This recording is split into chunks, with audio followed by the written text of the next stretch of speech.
Judge is a better version of Brock Lesnar. What is something you love as much as the Charmin Bears love wiping? As an opposing fan, you'd probably see his face and want to sock him between your cracks.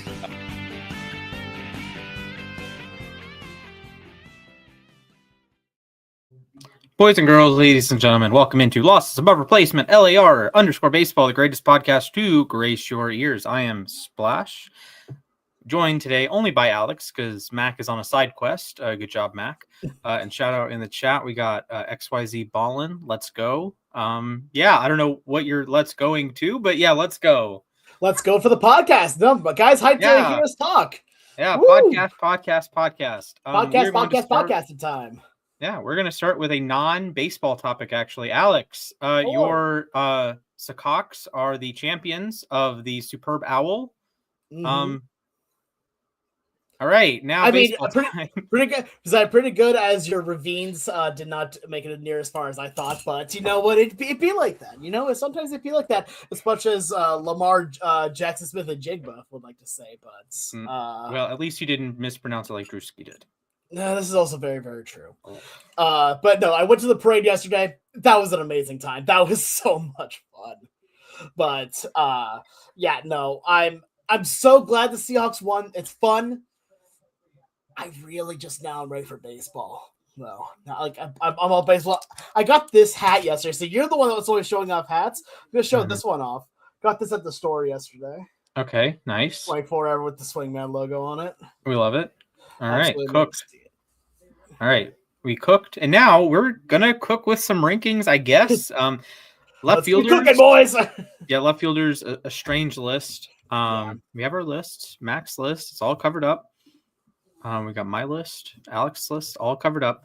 Alex, any sort of like overarching thoughts you had while you were making your list? Yeah, there's a lot of people that fit between the numbers of 2 and 8th honorable mention. That's the thing here, is that there is just one guy that is at the very tip top of this, and unfortunately, after that, it's a steep decline, and that one person wasn't even at this position until a little bit ago. Yeah, and do you want to reveal our number ones across the board? I mean, obviously, it's Randy Arozarena of the Seattle Mariners. Darn, I actually had Mike Yastrzemski hitting left-handed. Hitting lefties, actually. I'm sorry, no, my other one was Brooks Baldwin of the Chicago White Sox. I had Brandon Marsh. Oh, true. Actually, I had Nick Castellanos. Nick Castellanos after he's removed from the game. Nick Castellanos 2 beers in. Shout out to the 2012 Red Sox. Shout out. If you want, we can reveal our number ones I mean, I think it's for all 3 of us because we have Mac's list as well. Yes. Yeah. I mean, is there any surprise at this point? I don't just want to say that it's Juan I Soto? have Juan Yodo. Oh yes, Awan Hoto. I think there might be a Alex has J1 S Odo. Okay, and then Mac has. Oh, his is an orange. Neat. Juan Soto, but in orange. So I love Juan Soto. Just like those pie graphs where it's like yes, but in yellow. Yes, like, exactly. That's same thought process here. It's Juan Soto. He was going to be in our right fielders list. He was going to be right in the heated debate of my right fielder list, at least for me. But he's going to play left for the DR. And Carlos Mendoza said, yeah, he'll play left for us. Why not? So he went from being a DH to being the everyday right fielder because they still had Alonso and Vientos and a lot of chaos. And now he's going to play left field. So I guess, but we're not rating Soto's ability to play left field. It doesn't really matter what position he plays. He's one of the top 5 to 10 players in baseball. He's a guy who should be second in MVP odds behind Shohei Ohtani. He is one of the best pure hitters in baseball. He's like the classic. He doesn't hit for as high of an average as Albert Pujols, but like a Pujols, Cabrera, just like a pure hitter type. Soto does that really high on base percentage year after year, led the National League in on base last year, although it did dip below 400 for the first time in his career. I mean, that was tremendous power to all fields. And Alex, did you know that Juan Soto led the National League in stolen bases? I somehow did know that, and again, it proves the point even more so that stolen bases have nothing to do with speed. It's all Yes. baseball IQ. And this is why Matt Olson's going to steal 100 bags this year, because the Mets base running coach, Mets first base coach, is now the Braves first base coach. So let's go, Matt. I mean, that'll be fun here. I just want to see more Josh Naylor stolen bases, because that is one of my favorite things, is to watch him just take bags willy-nilly. Fair. All right, Oh, Alex, that add on. So speed card for it is one of the funniest things I've ever seen. For the guy that has the second slowest average speed in Major League Baseball. So it'd be like that. It really, in fact, be like that in facto. All right. right. Anything to add on Soto? I mean, what more is there to say? I mean, Juan Soto is just by pure hitting, one of the best hitters in the game today. I mean, I don't think that's even much of a debate at this point. Like, I know I've debated at times where it's like, yes, he has this, but there's no defense, so he can't be at the top here unless he knows how to hit at least a little bit here. But he has proven without a shadow of a doubt that if you are a good enough hitter, it does not matter what your defense is like. Shout out to The Rock, where it doesn't matter what your defense is like. It doesn't matter. He is that good at hitting to where every time that he has a bat in his hands, it is dangerous. Like, whether or not it be for getting a home run. If you're not worried about him getting the home run, you're worried about him getting a base hit, then taking a base now because he knows how to do that. And if you're not worried about that, you're worried about him walking and then also taking a base after that. He is on the offensive side of the ball. He is this close to being the perfect player. Legitimately, he has every aspect that you want from a player. He may not have the speed to, go from first to home on certain plays, but he does have the speed to get to first to second before that ball that's hitting the gap happens here, so we can at least get from second to home. That's how good that Juan Soto is at that point of it here. Hitting the ball, again, is one of the best pure hitters that we have ever seen. His bat-to-ball contact is like Luis Reyes, but he has the power of, like, say, a Julio Rodriguez here. That's the kind of hitter that you're dealing with here. The defense is bad. I am not going to sugarcoat it. The defense is bad. Again, the only reason why you are not putting him at DH is because you have other people that need to be put at DH so then you can mix around positions a little bit more. And even then, he's still going to find some DH time. Like, let's be honest here. It's just how it works. But regardless, it's Juan Soto, guys. He has been the best player in baseball. One of the best players in baseball for the last, it feels like almost a decade. Almost a decade at this point now. Yeah, he's entering year 9 this year. I can't believe it. That hurts my brain to think about.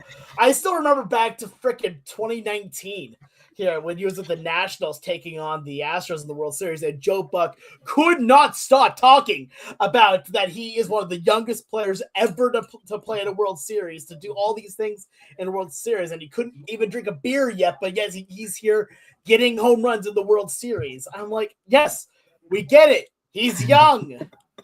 But now he's still only 19. Where did Jason Tatum? He's still only 19 somehow. He has what was that outfielder? I just lost it. He has Jason Hayward disease, where he always has the potential, even if he'll be like 35. He'll always have that fair. Potential. That's fair. And one more thing with Soto, he's the classic example of hitting matters more than defense in the case of something like WAR or something, any sort of value representation, that there is a wider disparity between the best and worst hitters than there is the best and worst fielders. And it doesn't really matter that Soto is a 20th percentile fielder because he's a 99th percentile hitter. And then you had the base running that was a massive plus this year. And if you're looking at a projection system, the only guys that might be ahead of Soto are Judge and Ohtani. Like, outside of that, you're not going to find a better hitter than Soto. Maybe Yordan Alvarez if he figures that out, but he's even more of a DH than Soto is. So, which I didn't think that was possible, but yes, yeah, very much so. Pretty much. And then beyond that, it's like David Ortiz at 50 years old. But there's so much shade. I mean, you're not wrong, though. Look, I'm sorry, Jordan. Your knees don't work properly. You're an amazing hitter. Thank you for turning those tables around in the 2022 World Series. But I don't want to see you play left field, even though it is a small left field in Houston. I also don't want to see Altuve play there. I don't know what Houston's going to do, but figure it out. I mean, I just don't want to see Altuve play ... but that's a different story altogether. Oh, yeah. Okay, fair enough. Do we want to go 1 to 5 here, or do we want to go back to normal order? You know what? Let's have fun. Let's go 1 to 5. Yeah, we always count down, but now that everyone knows the number 1, because obviously, then let's go 1 to 5. Then we'll do honorable mentions at the end. All right. I'll go with my number 2. Yep. Because I am the all-seeing eye who knows who your number 2 is, and you don't know who my number 2 is. That's why my number 2 is Wyatt Langford of the Texas Rangers. WAR really likes him. Just well over 5 Baseball Reference WAR. Why is that? The defense is really good. It's so good that the Rangers are thinking about trying to play him in center, and he is listed on some rankings as a center fielder. I don't know about that, but yeah, I could see an outfield that he plays center, and you have a platoon option with Evan Carter in left field, and then you have Nimmo in right field, or vice versa, Nimmo in left and the Evan Carter platoon in right. I do think Evan Carter plays a fair amount of center field, so that would put Langford back in left field. But Langford's just a well-rounded player, sort of like the archetype of a left fielder in this modern era, that a lot of these guys, it's going to be the same talking points. It's like a good hitter, obviously not as good as Soto, but a good hitter, a really good fielder, can run the bases, and a guy who could get some down ballot MVP votes. I'm higher on Texas than I think a lot of people will be. So I could say, yeah, Langford could be the 7th best player in the American League this season. I wouldn't be shocked. He does everything at the plate well, hits for some power, hits for some contact, walks a lot. I love that. And just a really well-rounded ball player. I don't think there's any real flaws in the profile, I would say. Just, through 2 seasons, I think he's been well worth the hype he had as a prospect. And well worth, because he blistered through the minor leagues, and now he's been a good major league player. OPS above 750 through 2 seasons, 40 steals so far, 38 home runs, 13% walk rate. I love that. Mm-hmm. Yeah, I mean, obviously he's my number 2 as well, because Wyatt Langford is just, again, he's a jack of all trades. He does everything pretty darn well. Excuse me. Does everything really darn well. Isn't really a master of any of it, but he doesn't need to be. Here, he is lived up to a lot of the hype that he has had as a prospect. We take a look at the Steamer projections for him, and right now he's projected to have a offensive WAR of 18.3 on Fangraphs. Here, a total WAR of 3.5 here, which is right now the second highest of all known left fielders right now. Here, Yordan Alvarez does not count. He's a designated hitter. But, I mean, again, I see this guy play a lot, right? He's in my division. I see him play a lot, and he's always one of those players that you look for him in the lineup, because when he hits, he is another guy that can hit to all fields. He hits for a good amount of power.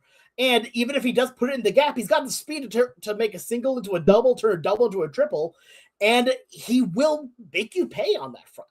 He's a great defender, got great speed. In a left field class that is this week, the only reason why he's not number 1 is because Mr. G1 Soto is number 1 here on this. Because I got to tell you, after Langford, there's another drop-off here. Because, I don't want to make any disrespect to anybody on this list here.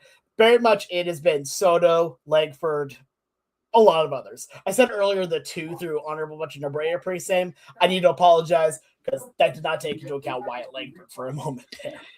Yeah, and I think left field is sort of a catch-all.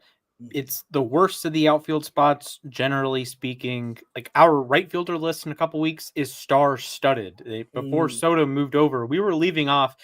I was leaving off. I can't speak to you and Mac. I was leaving off the highest paid player by annual value in the history of the sport on a top 5 list, because that position's loaded. But if you did a top 5 outfielders without Soto, if you did a top 15 outfielders, maybe Langford gets on there, but that's not a given. If you did a top 10, I don't think Langford's on there. I think Soto's on there. It's probably 5 right fielders, and then like Julio, and then like 8, 9, and 10, you can talk PCA. Oh, we'll get to the center fielders next week. Yep. You'll have that conversation. Maybe Langford's there, but I don't necessarily think the rest of the list is. Mm-hmm. But yeah, I think Wyatt Langford's on the short list for top 15. He's fringe top 10, if that's. Yeah, here. and Like, it's again, more of a well-rounded profile. The other Yeah. that the right fielders will talk about, loud tools. Julio, loud tools. Juan Soto, 400 career on base percentage. And Wyatt Langford's like, okay, I'm pretty good at everything, but it's more of like a, I don't know, like B's across the board, B to C if we're using the Power Pros logic. Yeah, I would say I would say he's basically like an Orlando Hudson in that way, where it's just all B's across everywhere. And you always look for him because he's going to be that average guy here. When I say average, I don't mean like just, like average Joe. He's going to be the guy that's going to do everything really well. He's the guy that you look to, your go-to guy. But that also doesn't mean he's going to be your number one. Here. Sure. All right, let's hop over to Mac's list. He actually doesn't have Wyatt Langford at 2. Woo! He has Cody Bellinger at 2. Okay, that'll actually be a good transition into me. I'll talk about Cody Bellinger because he's my number 3. And what do I like about Cody Bellinger? I like that he dominates at home. His lefty swing is perfect for Yankee Stadium, and I get that might be a criticism and that he's a Yankee Stadium merchant and yada yada this and yada yada that. You know what? Maybe he is, but he plays 81 games a year there. So I would hope you're a merchant for your home ballpark. Like, I hope the Rockies hitters can hit. I hope Mariners pitchers can pitch. I hope Reds can hit home runs. I hope people at Pitch That Petco are good at pitching. So Cody Bellinger, when he's at Yankee Stadium, he is elite. He is potentially 2, and there's a reason Mac picked him at 2. But what I like is when he's away from Yankee Stadium, he does change his approach. He says, okay, we don't exactly have the short porch in Boston, Toronto, Tampa. Although they did have one at Steinbrenner, so I don't know how well he hit at Steinbrenner, but that's neither here nor there. But I like that he varies his approach. I like how he changes it up. He shortens his swing. He focuses on putting bat to ball, and I like that versatility. And Bellinger's versatility is his strong suit in other regards too. That's not just as a hitter that he does this, that, the other. He can play left. He can play right. He can do a solid enough job in center. He can play first base. He has that infield, outfield versatility that he's not going to play over Ben Rice at first because I think Ben Rice is a tremendous player. But if Ben Rice, I don't know, fractures his hamate bone, then Bellinger can play first. Or if Aaron Judge runs into another wall at Dodger Stadium, I think they play LA this year at Dodger Stadium, then Bellinger, he can shift over to right field. If Trent Grisham remembers he's a sub 200 hitter, then Bellinger can play in center, and you can put Jason Dominguez in left or Spencer Jones in left, whatever Yankees top prospect that Hal didn't actually trade. Bellinger's just a talented player, different from Langford in that he does have the infield outfield versatility. I like Langford's quality of contact more. I like that Langford walks a lot more, but Bellinger doesn't strike out, a sub 14% strikeout rate in 2025, a solid enough walk rate, prioritizes contact. And yes, that does mean the quality of contact can be down sometimes, but he intentionally does that to put the ball in play, to do the whole move runners over, the baseball stuff, the things that the guys from the 90s like, He's at 270 thereabouts the last 2 years. I'll take that. An 800 OPS last year. That's really good. He plays plus defense in left or right, plays solid enough defense in center, and would be a Gold Glove level first baseman if he played the full season there. So just a really good ball player. Yeah. I really like Bellinger. I'll talk about him a little bit later here. It doesn't mean he's on my list or a honorable mention. You'll have to find out here. But I'll go into my number 3 then. And for my number 3, I have someone that I'm surprised I'm the high one on here, and that's Riley Green. Riley Green, I think, is a tremendous ball player, and I think he's severely underrated. Honestly, I watched this guy, again, I know a lot of what I say is based on what I see, but hey, cool, that's my shtick. But I watched him in the ALDS, and in a lineup that had guys like Dylan Dingler in it, that had, Tarek Skubal on the mound here, that had a lot of very interesting pieces. Riley Green was one that stood out. Right, every time he came up to plate, my butt clenched. I'm like, no, because we've seen the power that he has. We've seen the versatility that he has as a hitter, just as a hitter. He's a guy that can go to all different places of the ballpark. He can hit into the gap. He can leg out a single. He can hit the ball 528 feet. That's what he does. And then as a fielder, he ain't too bad either. We take a look at the projections. Excuse me. And he is still projected to be one of the best offensive left fielders in the game. And I think that's still underselling him. What we have seen from him over the last couple of years, we have seen in my humble opinion, the rise of what I think could be a superstar.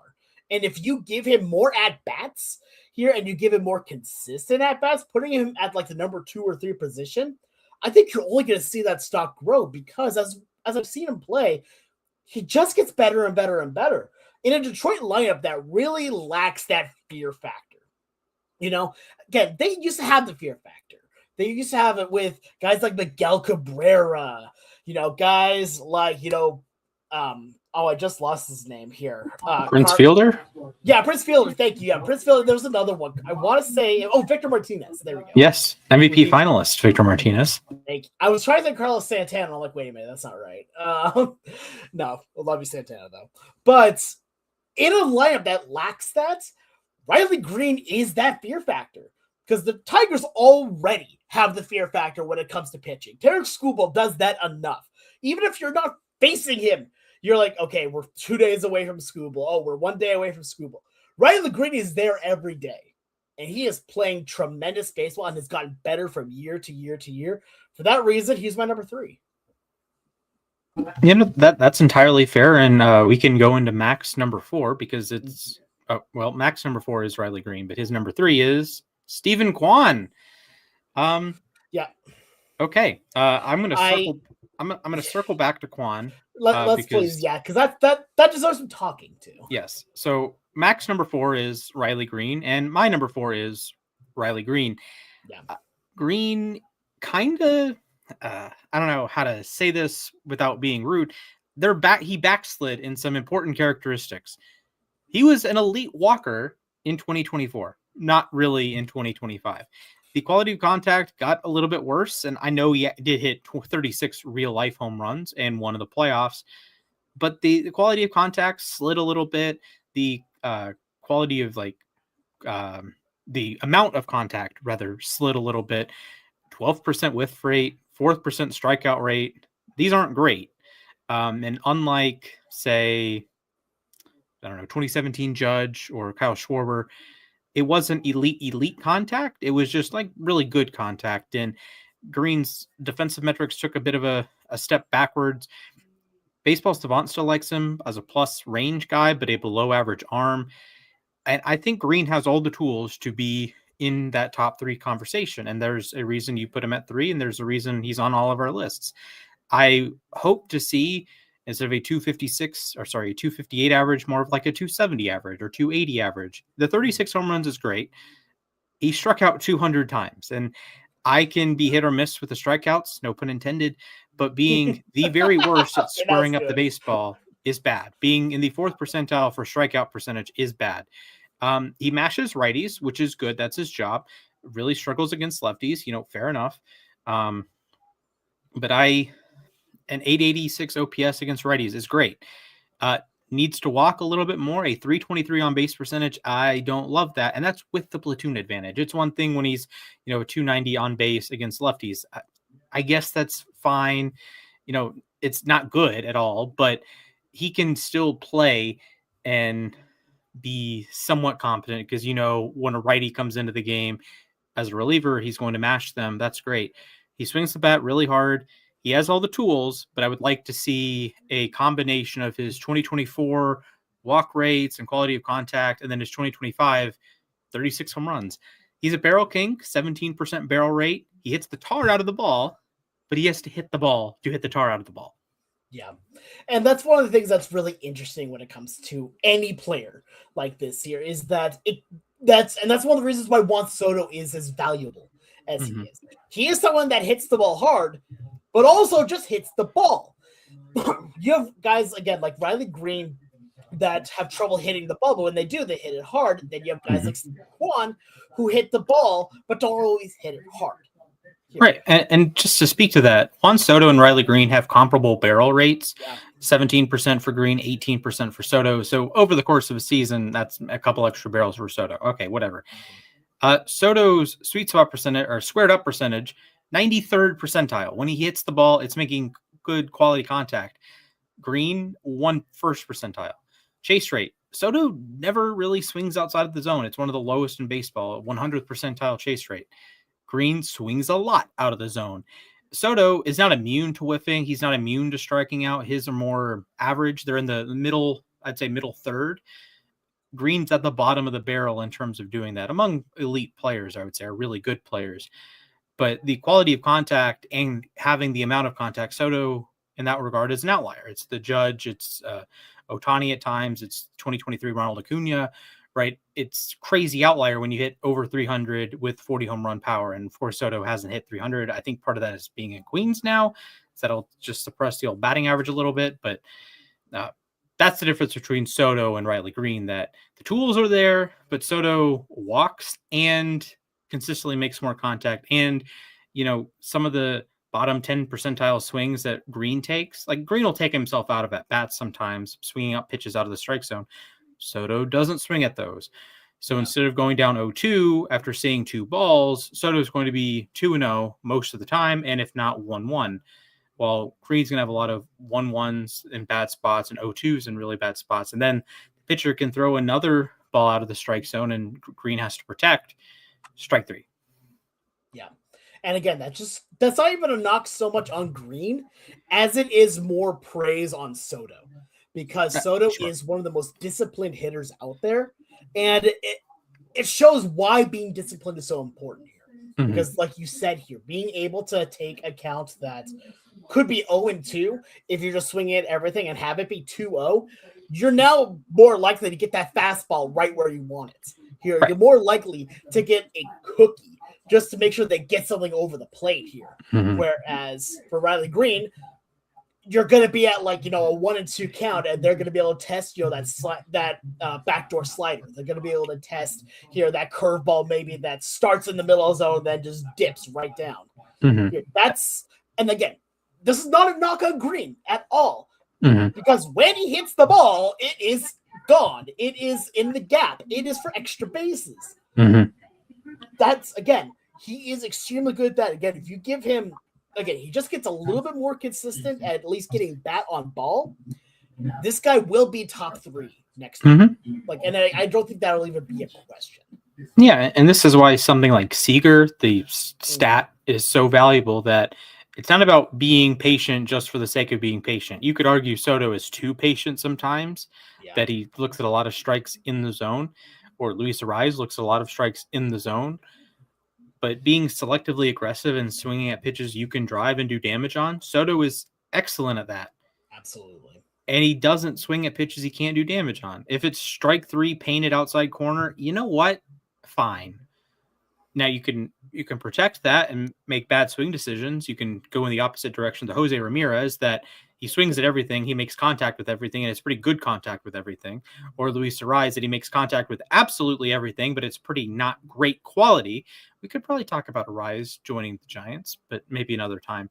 Yeah. So, Riley Green swings at everything, doesn't make a lot of contact, hence the huge strikeout rate, hence the lower batting average than what you want from your star level player, an all-star level player, a guy that will probably make the All-Star game for the Tigers again. And he's the best Tigers position player, at least until Kevin McGonigal comes up and becomes Jesus Christ himself.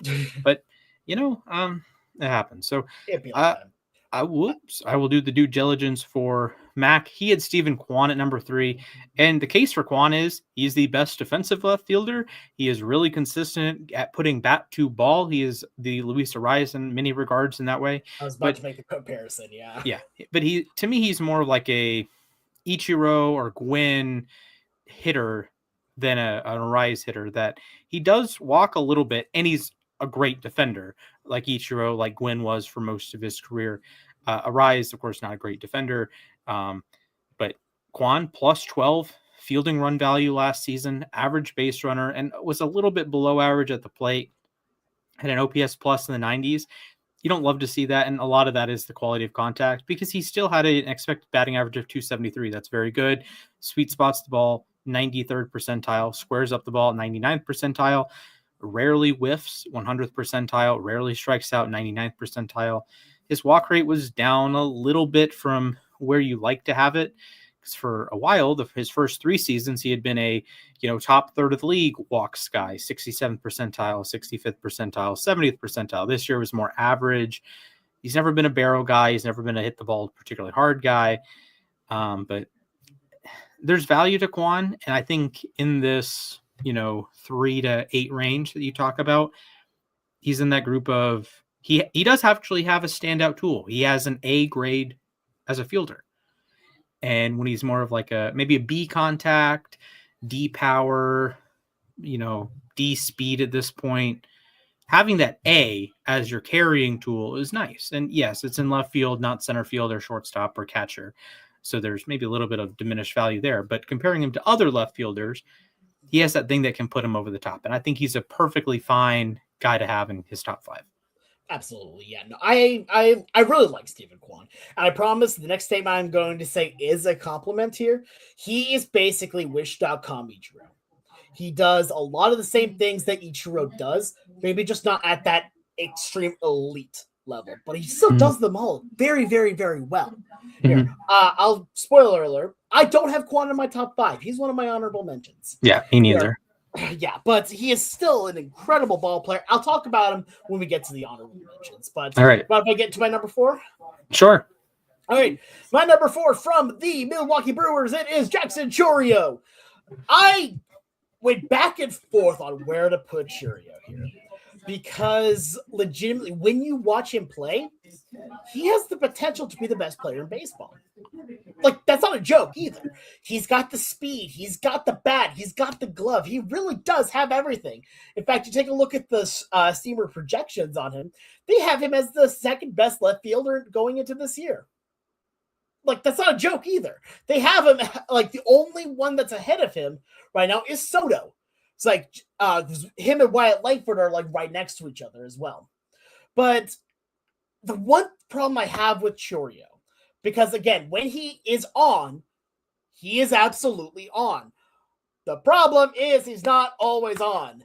And when he gets into those slumps, he becomes a dead out in the lineup. And it's sad because, again, he's a young player, right? So he's going to have these times where he's going to be trying to figure everything out.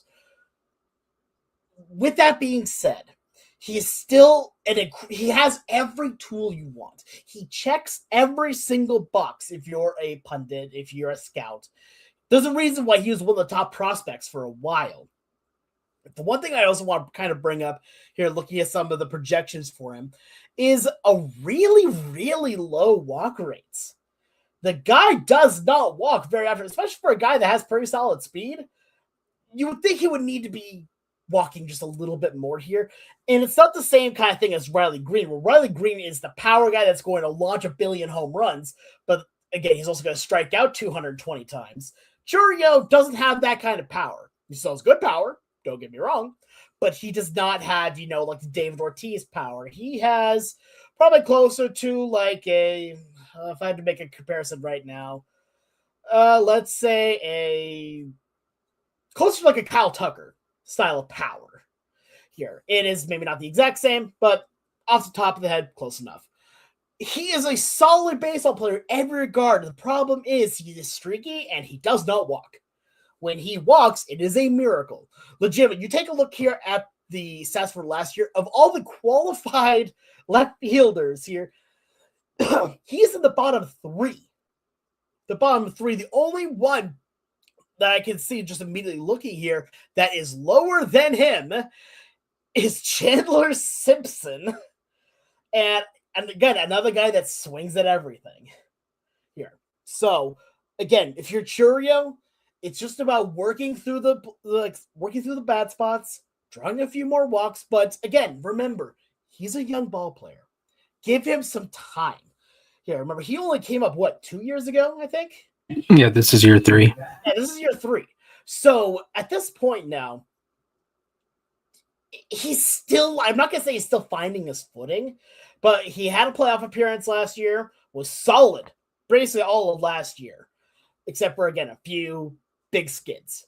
But other than that, you get a guy, if he can be just a little bit more consistent, this is going to be potentially not just a top 3 player in left field.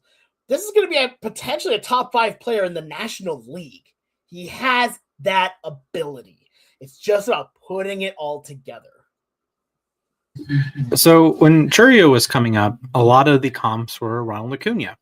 Yeah, And that's a really good one, actually. And I think some of those are fair. Unfortunately, I think he has more Michael Harris characteristics at this point than Ronald Acuna, and that's I love me some Michael Harris, but it's the bad parts of Michael Harris. It's the really low walk rate. It's the contact quality is there, but he makes rough swing decisions, so you don't often notice it. But when he runs hot, it's running scalding hot. Like, he could be the best player in the National League. Like, Jackson Churio looks like a future MVP player, but he has to put it all together. And a 12th percentile walk rate is not going to do it. I like that he plays plus defense. I like that he can play all 3 outfield spots. The Brewers have him slated to play left. He is not in my list, but he's a guy that I could just be wrong and not have him on. He could be top 2 in WAR at the left field spot. And heck, he has the profile that he could outdo Soto, given that he could be a, like a 65 to 70 grade hitter with elite defense, and Soto's going to be like a 75 grade hitter with bad defense. Maybe it balances out. Churio's gone 20-20 the last 2 seasons. I like that. The arm is a good arm, low arm value though last year in terms of runners taking the extra base on him, but clean up some of the swing decisions and optimize that power, because the power is there. He swings the bat hard. He has good exit velos when he's making contact, and the high end exit velos are really good. It's just about consistently getting to that. It's the hard hit rate is 42%. If it's 48%, we can talk. If the average exit velo instead of being 89 is 91, we can talk.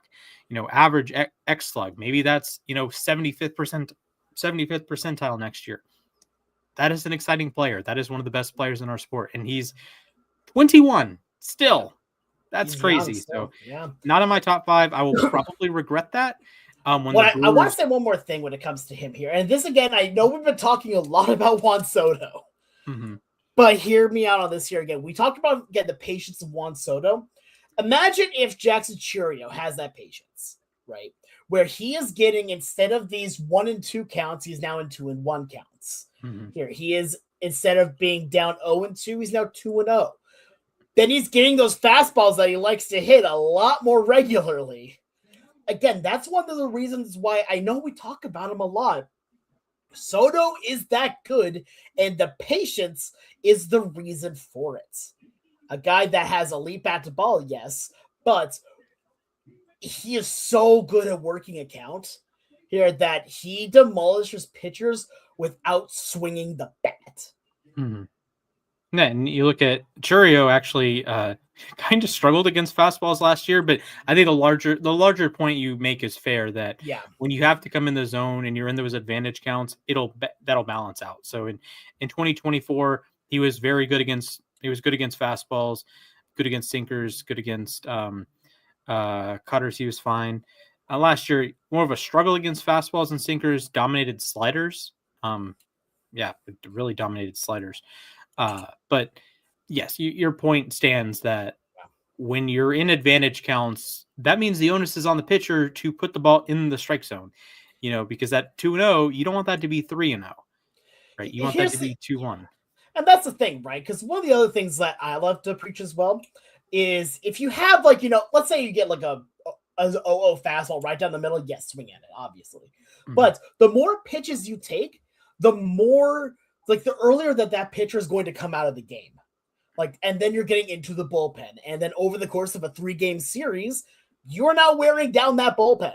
Mm-hmm. Here, so that by game 3, everything that you have done, where let's say you're a hitter, right? And you have taken off of each starter that you have, or let's say again, you have 2 at-bats against a starting pitcher, right? And each one, let's say have an at-bat that goes 7 pitches. Right? I feel that's reasonable. that means that by the end of the series, you've now taken 21 pitches off of starting pitchers, and then you work into the bullpen here where you do those same ones. 21 pitches is a lot different to a starter than it is to a reliever. A reliever, that's a full outing. A starter, that's about a third to fourth of an outing. Here, maybe more depending on what kind of starter you are.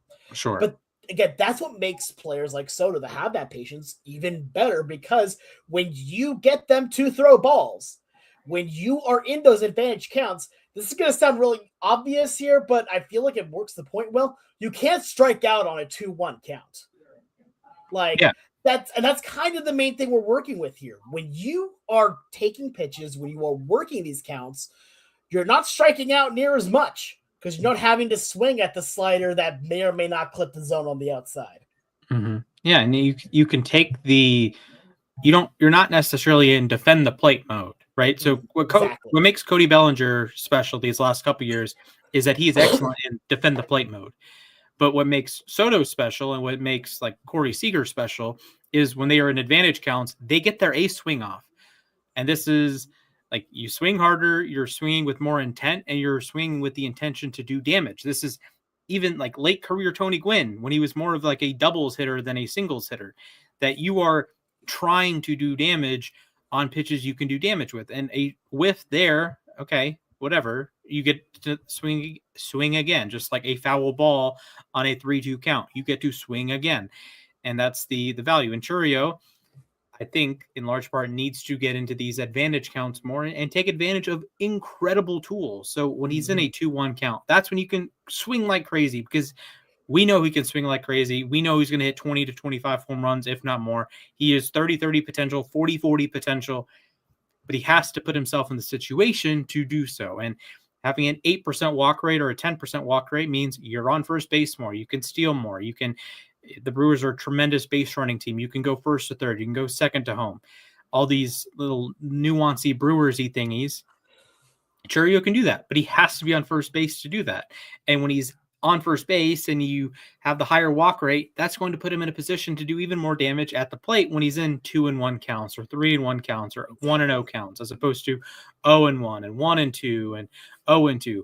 These bad counts that Chourio struggles in, as all hitters do basically across the board. The average hitter is much worse when you have more strikes. And I'll pull up his splits here momentarily, but it can be a struggle when you're always putting yourself in those bad situations. When Chourio was in a 3-1 count last season, he had a 1,500 OPS. When he was at 2-2, it was 677. So that's a difference in one pitch, right? The difference between 2-1 and 1-2, it went from an 840 OPS, that's really good, to a sub 600 OPS. That's not good. And even the difference between a first pitch ball and a first pitch strike is an OPS difference for Chourio of about 300 points. He went from a 900 OPS, that's an MVP vote getter, that is like an elite player, 902 OPS when it's a first pitch ball. First pitch strike, 605, you might as well be Nick Allen. That's what it be sometimes, And that's, again, the advantage of when you have that patience and you have that power, you can make it work a lot easier. Here, again, just please, hitters, be more patient at the plate, please. Anyway, absolutely. With that being said, here, should I go into my number 5, or do you want to do your 5? Go into your number 5. Mac and I have the same number 5. All right, so my number 5 is a guy that has already been talked about here, and that is Cody Bellinger. There's one word that I really like to describe Cody Bellinger as: professional. This is a guy that does every job that he can at a professional clip, right? He is a great defender. He's got a great arm. If you put him at first base, he's going to be a Gold Glover. The problem is he's almost wasted at first base here. You got to put him in the outfield where he's going to have a lot more, versatility. He can use that speed. He could use that cannon of an arm he has. And on top of that, as a hitter, he has been, again, one of the biggest consummate power hitters we have seen in a while. He is a guy that, again, has been, an MVP level player. He is a guy that has also been a Sean Figgins level player. And that's the thing here. He has been at the highest of highs and the lowest of lows. I will never forget here, as a guy that plays MLB The Show a lot, the bronze card of Cody Bellinger. And we're thought, this guy's cooked. He's done. There's no more to him. He was a flash in the pan. Revives his career, plays absolutely out of his mind, and now is back to being one of the best in the game. And again, I knew I wanted to have Bellinger on my list. It was just about where. To be fair, I could have put him at 3 or 4 or 5. I chose 5 purely because I think Riley Green is extremely underrated, and Churio has all the tools, but has the issues here. Bellinger is probably as constant of an answer as you could get here. He's a guy that's going to hit for a lot of power.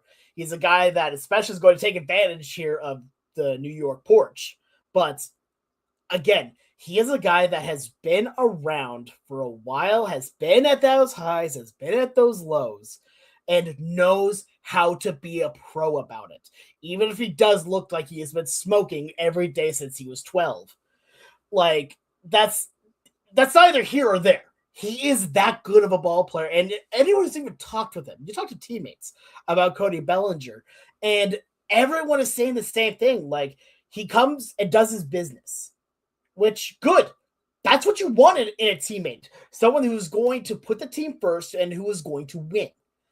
Cody Bellinger is exactly that kind of hitter. And again, I don't even think the projections do him that well either. They don't do him terribly, I'll tell you that much, though. Projected at a walk rate of about 8.3%, striking out only 15, which, to be fair, with a lot of these left fielders, they're in the high teens to 20s and higher. And yes, I do mean higher. But he's a guy that you don't have any issues with. He's going to play every single day, barring injury. He can be in left field. He can be in center field. He can be in right field. Hey, he can be in first base if Ben Rice needs a day off. He will do whatever you need to do to win. Good. Again, just being a good ball player. That's what Cody Bellinger is. He is the definition of a professional. Yeah, love watching Bellinger play. And I'll piggyback off your point, Alex. I'm going to stay in the AL East with the man, the myth, the legend, Roman Anthony. Sorry, Jaron Duran. You would technically count as a DH for me, I guess. So good job, buddy. Let's discuss. I'm going to jump to the elephant in the room. Roman Anthony has played 71 MLB games. I am famous for, poo-pooing these smaller sample size guys. Zach Geloff. Remember how many times I said, can we pump the brakes a little bit on him being like a top 10 second baseman? Or Matt McClain. Matt McClain, super talented player. Can we pump the brakes a little bit? Luke Keeschel. The entire second base episode was me crapping all over him and his entire family. We can pump the brakes. However, Roman Anthony, maybe the vision's there. I don't know. He does things I really like. I will talk about the 404 BABIP. Not sustainable. Sorry. The record is Ty Cobb and Brandon Marsh. Above 365. To come from the same cloth, Ty Cobb and Brandon Marsh. Exactly. So unless you're literally Ty Cobb playing in the dead ball era, I don't think you're going to have a BABIP considerably over 350 and have success. That said, he hits the absolute ever-living ball sacks out of the baseball. A 60.7% hard hit rate, an average exit velo 94.5, 15.5% barrel rate. Sweet spots the ball. Doesn't chase a whole lot. Expected WOBA is really good. He had an 850 real life OPS last year. He's a tremendous defensive player in either corner. You do have a Gold Glover in Willie Abreu in right, so he's going to play a lot of left. I think Anthony would be just fine in center. Maybe you wish he was a little bit faster, but you have a Gold Glove level player in center and a Gold Glove level player in right, so he's going to play left. Sorry, Jaron Duran. It still makes sense to trade him to the Astros for Isaac Paredes. I don't know. Regardless. Don't you put that evil in the world here, Splash. Don't you dare put that evil in the world. You don't want to see Jaron Duran play left field? No. I don't want to see. I just don't want to see the Astros getting better in some ways Fair. here. Paredes would be a monster at Fenway, by the way. Oh, absolutely. I mean, he's a monster in Houston too. Yeah. So I like Anthony's profile, and to be clear, he's also Max number 5. So yeah, Roman Anthony. Yeah, I wanted to put Anthony on mine. Yeah, I really wanted to. It's tough because I want to support my priors and say he has played 71 games. Mm-hmm. He's played 71 games. However, I like the sustainability of the things he did. I really love the 13% walk rate. Mm-hmm. That is spectacular. Does he strike out a little bit too much? Yeah, sure. He's also 21 years old and doesn't turn 22 until May. Okay, absolutely. He's a really good defensive outfielder. He can play both corners and center. He hasn't played center at the big league level. If he had to play center, I'm sure he would be fine. But a 292, 396, 463 slug last year. He finished third in Rookie of the Year voting last year after 71 games. There's a reason he was there. And he even had more WAR than Jacob Wilson, who played an extra 50 games. Ironically enough, Noah Cameron of the Royals was second in WAR among rookies, but sure enough. But Luke Keeschel, for example, played 49 games, and people are already saying he's a top 10 player in the sport, basically. I think Roman Anthony's profile is a little bit more sustainable than Luke Keeschel, who doesn't hit the ball as hard, only at a 9% walk rate, not a 13% walk rate, hard hit rate of 31%, not 60%. Am I worried that Anthony hits a lot of ground balls? Yes. But I think his profile is more of a like Ronald Acuna ground ball than just a regular old ground ball or Michael Garcia ground ball that eventually they're going to be line drives, and those are going to be a lot of hits, and that's going to be 300, 400, 500 guy or a 300, 400, 600 guy in an MVP type season. So Roman Anthony is my number 5, and I'm prepared to be long.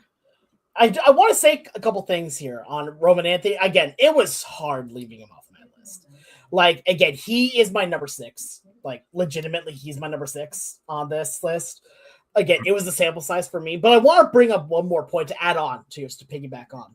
Go back into the end of last season for the Red Sox, right?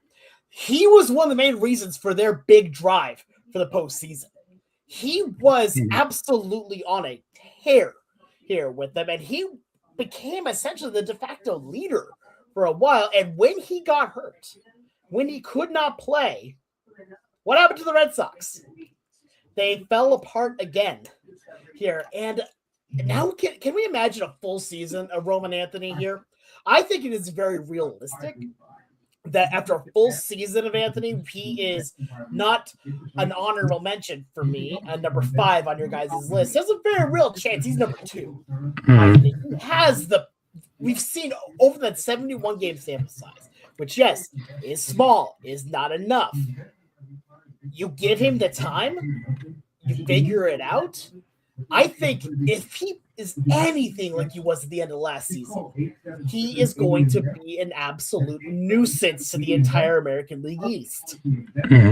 So the other thing I wanted to bring up here is that you've talked about how you are very good.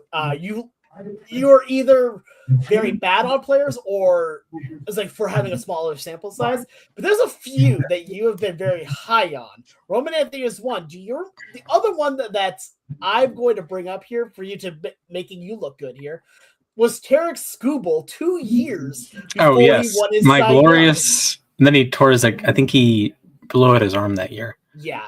So here's the thing, right? Right now, Anthony is getting the splash endorsement here, which means that he will be a MVP finalist in the next 3 years. So that'd be nice. I could see. Like at least for my list. Obviously, Soto's done that multiple times with multiple teams. I think Langford could be like a MVP vote getter. I think Langford and Green and even Bellinger to some degree are more like MVP vote getter types. Like, oh yeah, they get an MVP 14th on their baseball reference page, or 12th or 9th or 18th or something like that. Roman Anthony could legitimately be just the next Mookie Betts for Boston. Very true. Yeah. Just a tremendous corner outfielder defensively, well-rounded hitter profile, maybe more raw power, I would say, than Betts. Betts maybe more of a contact approach, but this is like the difference between a B level contact and C level contact and A-level power and B-level power, right? Yeah. I think Anthony is a legitimate, man. All of a sudden he has an 8 WAR season. I mean, he was on pace for like 6.5 to 7 WAR last year. He could be a 7.5 win player at some point in his career, an 8 win player, a guy that if Aaron Judge isn't, Barry Bonds and he doesn't hit until he's 40, then Roman Anthony could be the next American League East player to win an MVP. Very true. Who knows? I think that's well within the realm of possibility. Absolutely. One other player that's we haven't talked about at all here. He's under my honorable mentions here because I already talked about Stephen Kwan here. Is James Wood. James Wood, I think, has the potential to be an absolute superstar here. And the only reason why he's not in this list is because we've been talking about how this list is not strong. Yeah, I'm going to disagree with that here. Like, you've got some guys that are really, really good. They just aren't quite there yet here. Cody Bellinger is a really good professional. Wyatt Langford is good at everything, just not great at anything here. Roman Anthony, again, we're talking about a guy that has the potential to be an MVP candidate. Riley Green, one of the biggest boomer bust type hitters we have. So there's a lot to work with here, but there's some very interesting players. And Max sent over some honorable mentions. Tyler Soderstrom, the wonderful SodaStream. Kyle Stowers of the Marlins, an all-star last year. He has Wyatt Langford as an honorable mention. Randy Rosarena and Ian Happ. Yeah. I've been an Ian Happ guy. He's been on my list the last couple of years. I just knocked him out. I like the upside a little bit more with Anthony, but Happ was probably 6th for me, maybe 7th for me. Soderstrom, tremendous player. I like the A's are keeping the band together, and SodaStream was one of the next additions in the gang that should be playing in Vegas here in a couple of years. Stowers, big breakout in Miami. He was an all-star. Of course, we both mentioned Langford at number 2, and then Randy is Randy. Absolutely. Randy is, in fact, Randy. That is a great way to describe it. All right. Alex, are you ready for the trivia? Are we doing trivia or are we going to Hamate Bone? That's a good point. We are almost an hour in. What would you like to do? Let's do the Hamate Bone. Let's just go over it quickly. Okay. I have an impromptu question of the day. Questions. Alex, do you want to break your hamate bone? No, that hurts. Wow, great question of the day. Splash, we did it, boys. We did it. Finally, we have something we agree on. Oh my gosh, it only took having a question of do you want to break your hand or not? Yes. So for those who have been living under a rock, 3 fairly high-profile big leaguers suffered broken hamate bones already in spring training. That would be Francisco Lindor, shortstop for the Mets, and a top 2 second baseman in the sport. Jackson Holliday, a player that Alex put on his top 5 list, if memory serves, at second base. And then Corbin Carroll, who will be featured prominently in probably all 3 of our right fielder lists, especially with Soto moving to left field. So, Alex, pick a name and how you think that'll affect him this season. I'm going to be real. It's going to affect all of them. Well, because here's the thing. Okay. I want to explain one thing on this. Right? A hamate bone is something that's very weird because from what I remember, it's about right here. Here. It is right by the thumb here. And why that matters, that's where you're gripping the bat with. Right there, right on that thing. Because here's the thing. Healing it is fine. Whatever. It takes like 6 weeks. Okay, cool. Players that have broken a hamate bone before have said that it is not the healing process that's the worst. It is the re-strengthening process that is the worst because a lot of players lose their power until they get that strength built back up again.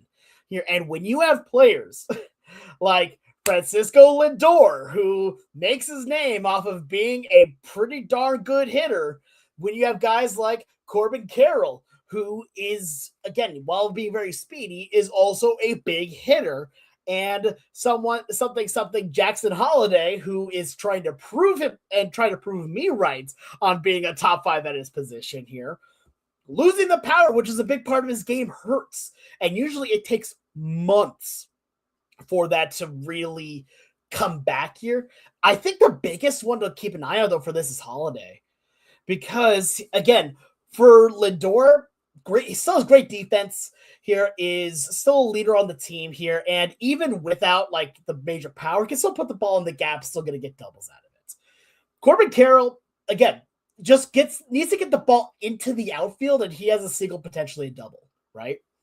Holiday is a little bit different because he's still trying to prove himself.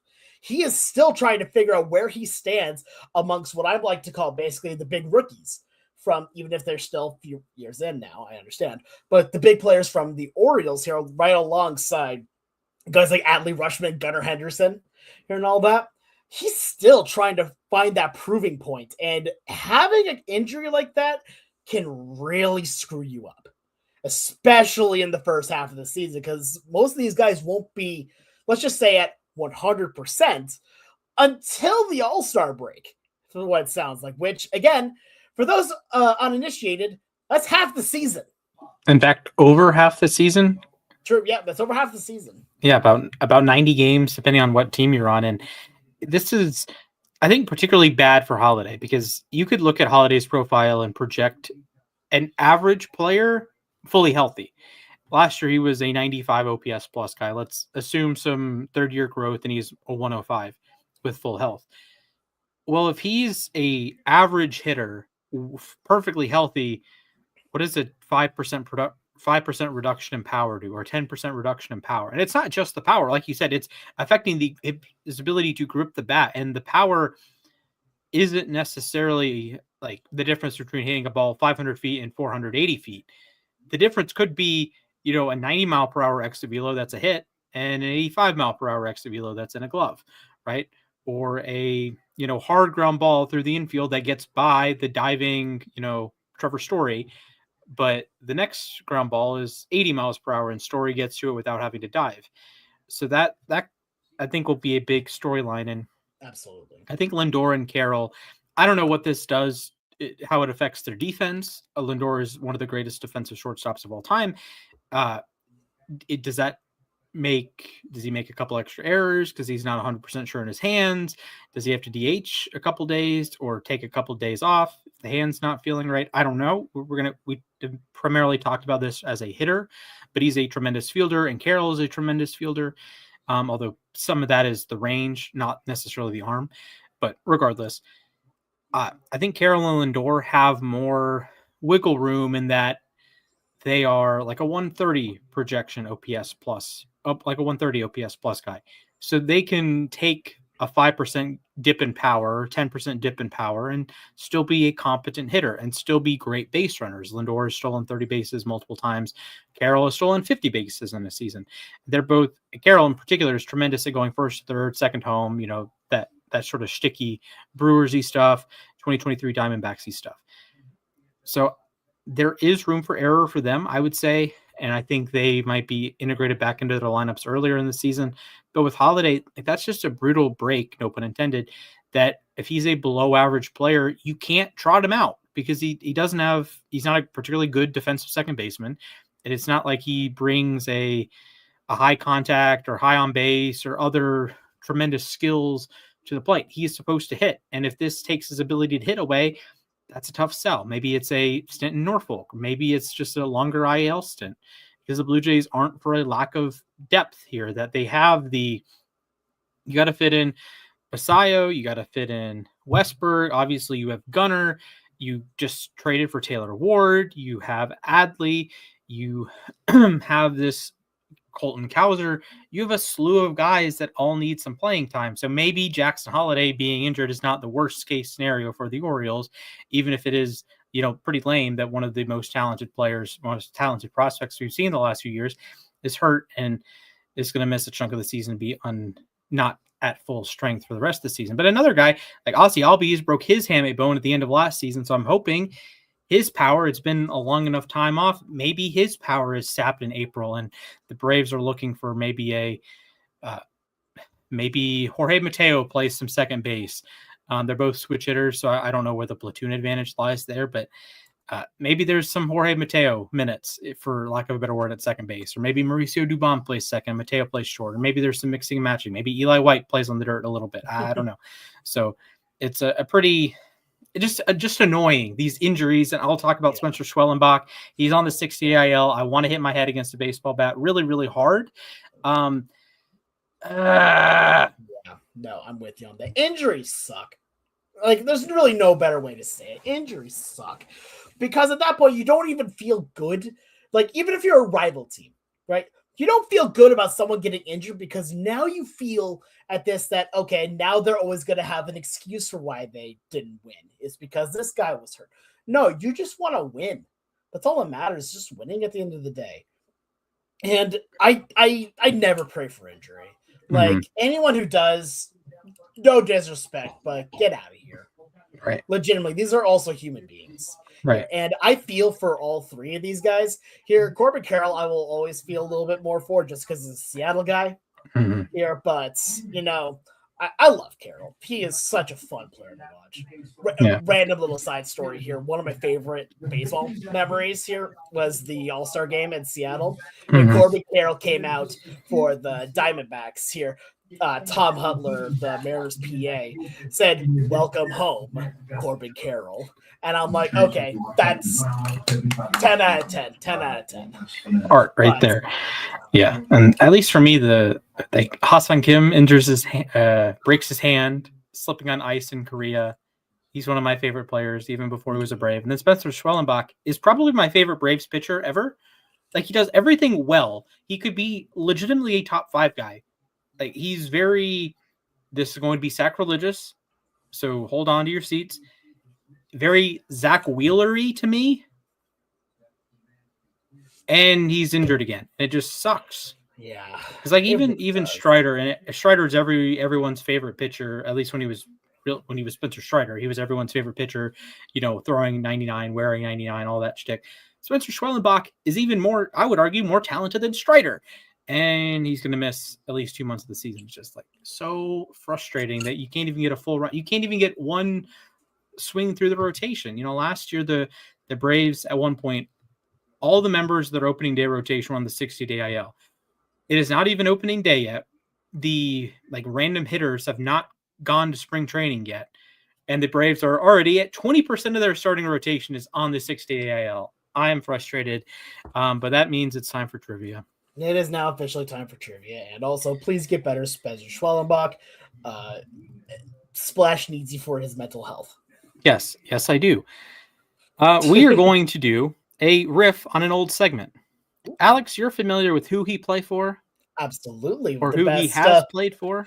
The best is like the best game show I've brought in, definitely not by Inside the NBA. Right. All right. We are going to do the same thing, but we are going to do with managers now. Ooh, okay. All right. So it's who he managed for? Yeah, who he managed for. Oh, no. All right. This is going to be this should be a good one. Time. All right. Alex. All right. Did Tony La Russa manage the Chicago White Sox? Can I say no and it goes back in time to so it never happens? Because he did, and it's sad. Yes, he did. Twice, actually. He managed them in the 80s, 79 to 86. And then, hold up. He was the manager for both the White Sox and the A's in the same year.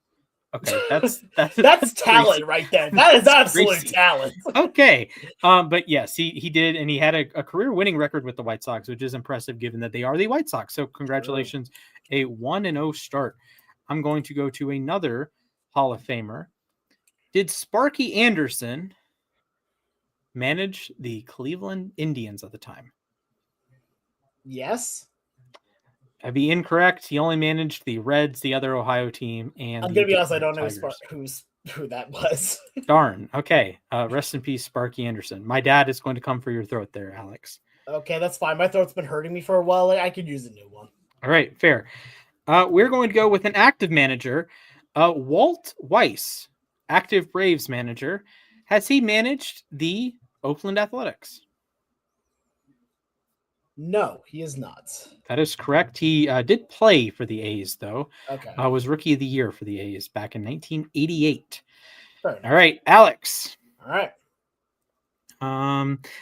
The next stop here is another Hall of Famer, Joe Torre. Ooh, okay. Did Joe Torre manage the Los Angeles Dodgers? Yes, he did. That is correct. He was At the he was very there end of for- his career, if I remember right. Yep. He was there for Manny Wood. And that's why he's the GOAT. That's why he's the GOAT. That's Shout why out- he's the GOAT. All right. Shout out Sid. Your next manager. Did Buck Showalter manage the Houston Astros? Oh my gosh, this is gonna kill me because I feel like I know this. Oh no.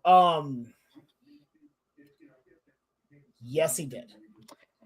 No, he did not. He managed Okay. the Yankees, Diamondbacks, Ugh. Rangers, Orioles, and Mets. I'm gonna be real. What I've been doing here, like especially for him here, is I'm like, can I imagine him wearing like the coat with like the with the name on it here?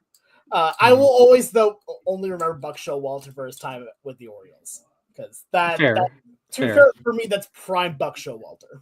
Fair. And yeah, he pitched or he managed for both New York teams, of course, and the Diamondbacks before they got really good, or while they were really good, but not the World Series year. All right, and we will wrap it up with a classic: the man who once wore a disguise in the dugout, Bobby Valentine. Did Bobby Valentine ever manage the New York Yankees? Yes. He did not. He managed the Rangers. He managed the Mets. He once donned a fake disguise to come. Is it ever a fake disguise? I feel like it's always just a disguise. I mean, here's the thing: you can't have the idea of a fake disguise doesn't work because in order to have a fake disguise, it has to be riffing or being the replacement of an actual disguise. So maybe like a tie-dye mustache instead of like a. Yeah, I don't like know. Yeah, I feel like a fake mustache implies though that there is another disguise that he said, that's good, but I want to riff on that instead. Okay, whatever. So he managed the Rangers, the Mets, and the Boston Red Sox. That's a good segment. I like that, Splash. I just don't know as much about managers as I should. That's fine. Yeah, there are some managers this year. Like obviously, Walt Weiss is now the manager for the Braves, but there's a lot of manager change that I didn't really think about, and I thought, hey, we've never done this before. Let's try a new segment. I like it. All right. I like it a lot. All right, Alex, it's our time for our moment to ourselves. Would you like to go first, sir? Yeah, sure. Let's do this. All right. Please give me a countdown. 2, 1, begin. So the Seahawks won the Super Bowl. I went to the parade on Wednesday. It was absolutely incredible. I cannot repeat a lot of the words that were said at the podium. However, if you really want to go see some of them, just go to the Seahawks Twitter account. There's going to be plenty of them there. It's a good time. But no, getting to be part of like 1.5 million people all there here to celebrate the team winning was special. Truly, it was. However, and this is where I'm probably going to get some flack, I felt a bittersweetness to it. I felt like something was missing, something that didn't quite line up. And I figured out what it was. I was still hurting from the Mariners. I was still hurting from ALCS Game 7. The home run to George Springer. And yes, I know I need to get over it.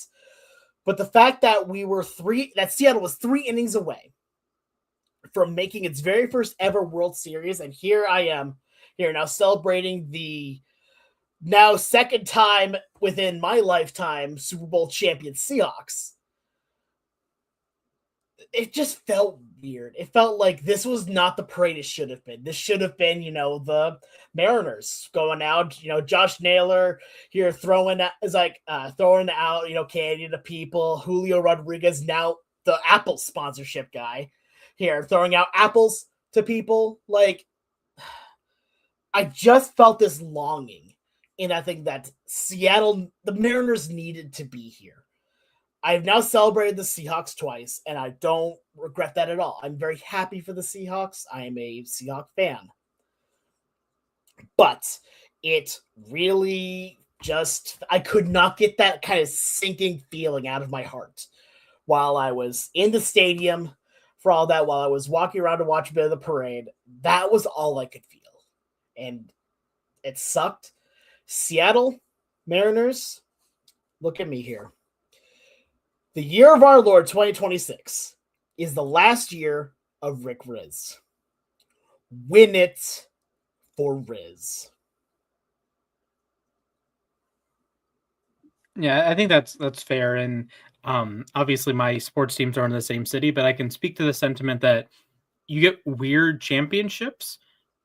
And this is not a knock against the Seahawks. I thought they were the best team basically the whole season. Maybe the Rams were the best for a little bit, but like they were the best team in the NFL this year. Is it a filler season in the NFL? Maybe. Honestly, it feels like it. Yeah. Yeah, like I don't know if it's just like me not being like prioritizing football a little less or being hurt with the Tyler Loop stuff, but or the 1-5 Ravens start, but it felt like a filler season. Like Mahomes was hurt, and then Allen poops his pants on national TV, and Burrow's hurt again, Lamar's hurt again, the Eagles suck, the Cowboys are below average. It's like, really, and like Seattle's a great team, but it's very 2015-y to me that the Broncos were a great team, but it's a weird shape of the production. Like it's so good defensively, the offense was so bad.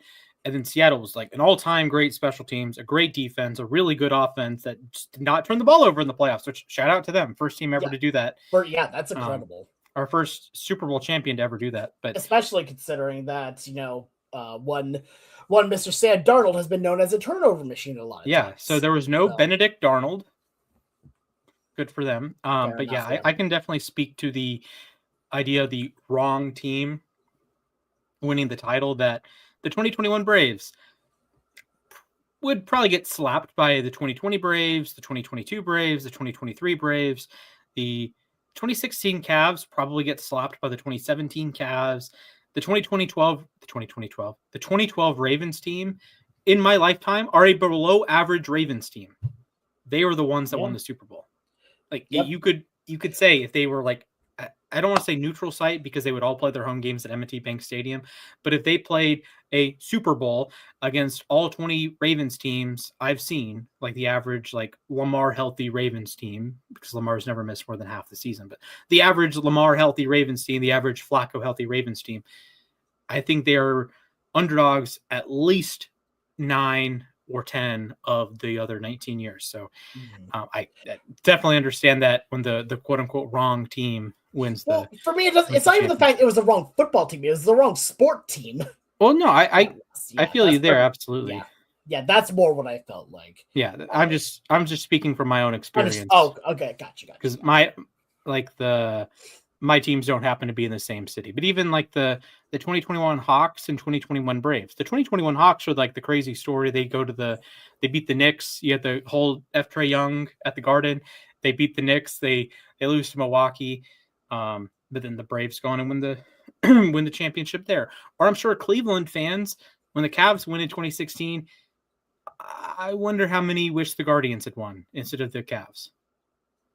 Now, obviously, you had the reverse order there, but I'm sure there were some that are like, okay, wish the Guardians had broken their drought, or the Indians at the time had broken their drought, as opposed to the Cavs breaking the drought. Although you did win one with LeBron, so there's a trade-off there. Definitely. So, all right, I will go into my moment. Count me down, sire. Yes, your time begins in 3, 2, 1, begin. Baseball, welcome back to our lives. Spring training.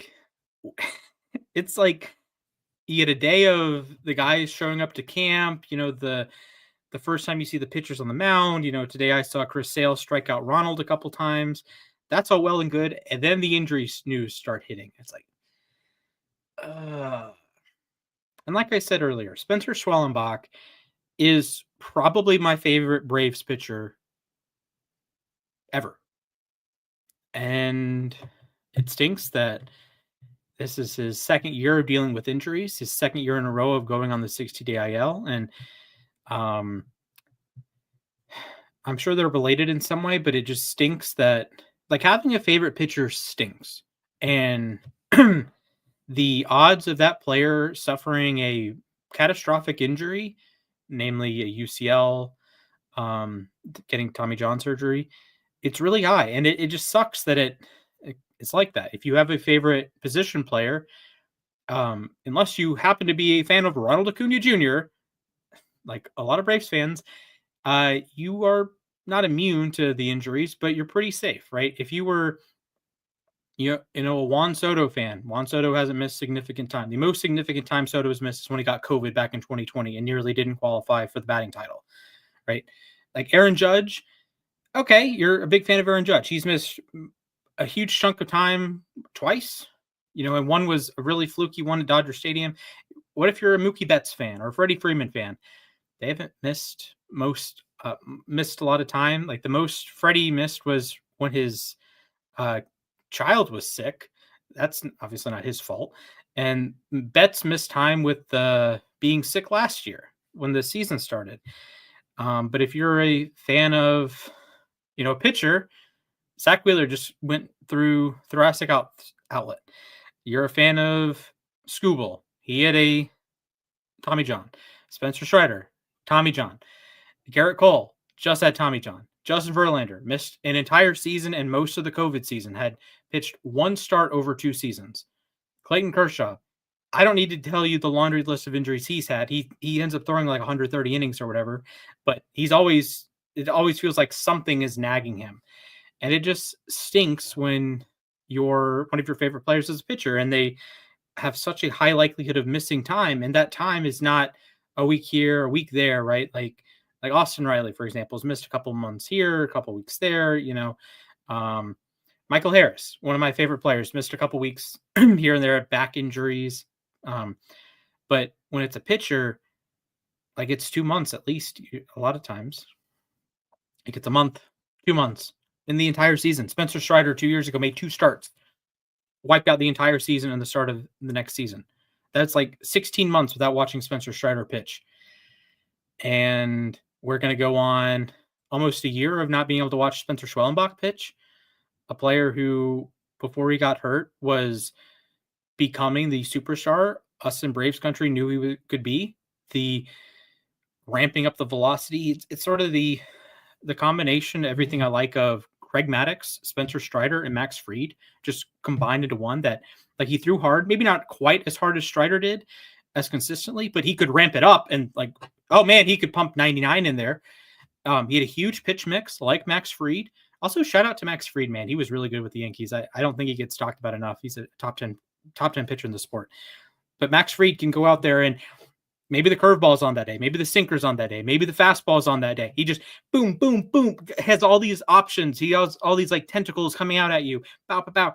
And then Greg Maddux, like the ultimate control. He's going to dot the edges. He's going to cross the T's, dot the I's, paint it on the black, maybe a couple inches off the black. Shout out to Eric Gregg. And Schwellenbach did all those things. He had the microscopic walk rate. He struck guys out. He threw hard. He threw a lot of pitches. And it sucks because he's such a talented pitcher. Like I don't feel out of place saying he's like the 90th percentile or 90% of Paul Skeens or Zach Wheeler or these other top pitchers, Tarek Skubal. I don't feel any like hesitation saying he is that talented. He could be one of the best pitchers. There's a reason I picked him to win the Cy Young last year. He's just incredibly, incredibly talented. And maybe the uptick in velocity caused the injuries last year with the bone chips and he fractured his elbow. And this year it's more of a cleanup procedure. I don't know, but it just sucks that Tommy John is looming for one of my favorite pitchers. And for my money, one of the best pitchers in baseball.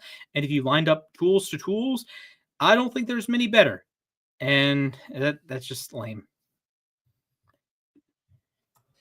I felt the same kind of way when Brian Wu went down at the end of last year, because you saw a guy that had been working so hard to solidify his spot as a number one and then just to be taken out at the very end of the season. Right. Like, I get it. It or really even like Kirby for you as well. Kirby was the other one I was about to bring up. Like Kirby, I think Kirby and Schwellenbach, Kirby's more established, of course. So it's kind of like if you had like George Wu or Brian Kirby, that would be a perfect stand-in for like Schwellenbach. I mean, also Brian Kirby sounds like the best pitcher in baseball. Let's be real here for a second. Yeah, but it's just frustrating when you're like, because so many pitchers go down. You look at the velocity leaderboard. If you were a Sandy fan, injury. Yuri Perez fan, injury. Hunter Green fan, he's always injured. It's just like, Corbin Burns, he's hurt. God, Jacob deGrom. He's hurt. If Mac is listening out there in Florida, he's probably having like a seizure. Like Jacob deGrom. Like he might be the best pitcher any of us will ever see in our lifetime, and he missed 3 full seasons or something equivalent to that. Absolutely heartbreaking, honestly. Because, like, again, he is... Yeah, you look at what DeGrom did, and DeGrom was the benchmark for pitchers. Mm-hmm. Fastball, the breaking ball, everything he had was just different. Mm-hmm. Or you look at even another Brave, Chris Sale, that he has missed time with a variety of fluky injuries, and it frustrates me because you have the Johan Santana, Felix Hernandez, Chris Sale is in this group, like these, call it like 40 to 60 WAR pitchers that probably don't have the counting stats to be in the Hall of Fame, but anyone with eyes who watch them could say, yeah, he's a Hall of Fame talent. And it just sucks that like when a pitcher gets injured, it's like half the season usually. And that doesn't even consider like a dip in performance, being injured or whatever. If it's a position player, an IL stint, they can still play 150 games. Like they could have 2 IL stints or 3 IL stints. Corey Seager missed a quarter of the season and still qualified for the batting title. Like that is a full season technically, and Seager missed 43 games. A pitcher missing a quarter of the season, you're not qualifying for any ERA title. You're not qualifying for any awards. You're probably not making the All-Star game. Your counting stats are diminished.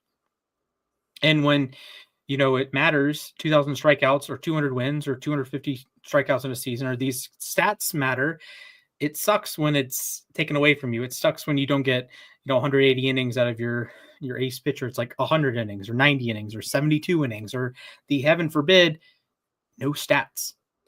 Yeah. The other thing with it as well is that you always will wonder what if, right? Mm-hmm. And it always hurts your like expectations going forward. Because now we talk about these guys that, they can't, go long anymore. They can't go these full seasons. Or they can't throw 150 innings because they've never done it before because they've always been injured. So when it actually does happen, they're like, finally you show up in your 8th year. Like, yeah, this is the first year that I have it broken somehow. Right. And it's tough with Strider, right? We've seen it with Strider that he hasn't been the same since he's been back. And part of that was a couple blow-up outings, but part of that is the diminished velocity, and now he has to be more of like a pitchability guy than a throws 99 guy, and that just it's sort of lame because we all saw it. We have video proof of Spencer Strider striking out 16 Rockies, or Spencer Strider he struck out like 281 batters in 2023 and won 21 games for those who count wins, and it's just like that's probably not happening again.